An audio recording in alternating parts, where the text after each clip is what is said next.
I remember seeing a couple comments asking me to visit the Unico site. Well, I did. Welcome back to Artsy Island Girl Jamaican Vlogs. I'm Artsy. This is our development series where we focus on developments taking place in Montego Bay, Jamaica, and across the world. If you're interested in these types of videos, don't forget to hit the like button, comment, share, and subscribe. Now let's get into it. In 2022, Unico broke ground in Montego Bay. Wait, it has been 2 years already? My God, time is moving so fast. This is actually my first visit to the site and it may be my last. I will explain why at the end of the video. Unico Hotel Montego Bay will be located in Lilliput, St. James. In addition to the 451-room hotel, they will also be constructing 1,000 housing units that will be sold to workers. I have a question. If you purchase one of the units, then leave the work, what will happen? They say they will be selling to workers, but I wonder if they mean renting or rent to buy. And if you've paid off the house and decide to leave the job, do you have to sell the house to the company? I guess this should increase employee retention, right? But will employers have too much power over workers because they have control not only over their job but their home? Don't get me wrong. This seems like a very good idea, but I have so many questions. The hotel is under the RCD group, and according to this article, Minister of Tourism Edmund Bartlett also announced that apart from the housing developments, a partnership has also been entered into with RCD to construct a stadium in Lilliput where the Unico Montego Bay will be located. I like that. We love when companies give back to the community.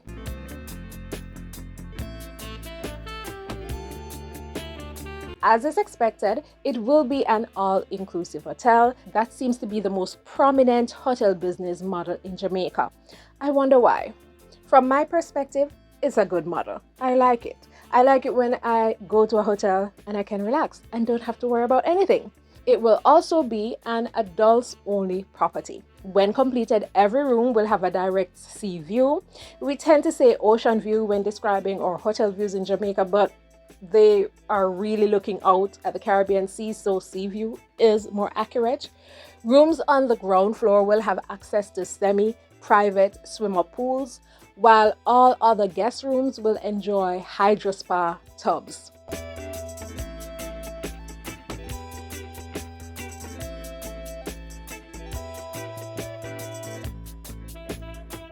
Guests will also have access to 24-hour room service, plus of course other amenities.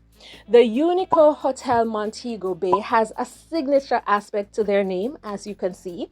The inclusion of the longitude and latitude of the region indicates the importance of location to their brand. RCD Hotels, under which they operate, uses this feature in all their hotel names.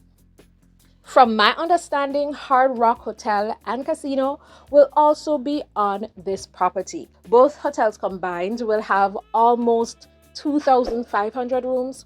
Unico will apparently be the small of the two, since it has been indicated that Unico will have 451 rooms.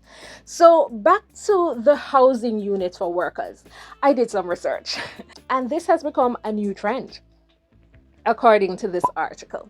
So a growing number of employers around the country, that's US, have decided to build their own housing for workers, mostly for them to rent, but sometimes to buy. They include big names like Disney and Meta, the meat packer JBS, and local school systems and healthcare providers. Elon Musk is reportedly planning a new neighborhood in Texas for employees of his companies SpaceX, Tesla, and Boring. The trend underscores the scale of the country's affordable housing shortage and the ripple effects it has on the wider economy. But guess what? This is actually not new. According to this article from the story on Smithsonian, during the Industrial Revolution, company towns, communities built by businesses, sprouted up across the country. the US. For anyone who wants to tour what remains of them today, it is helpful to remember two things. First, as Hardy Green, author of The Company Town, The Industrial Edens and Satanic Mills That Shaped the American Economy, says, these places range from the awful to the enviable. Towns built by coal companies, for example, were often more on the prison camp end of the spectrum in terms of poverty and abuse. Meanwhile, settlements like Hershey, Pennsylvania, built by the Hershey Chocolate Company, were meant to be closer to paradise, to woo workers with fancy amenities rather than mistreat them. Interesting, right? I had to do some research. Anyways, here's why I may not be going back to Unico.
Thanks for watching. See you in the next one.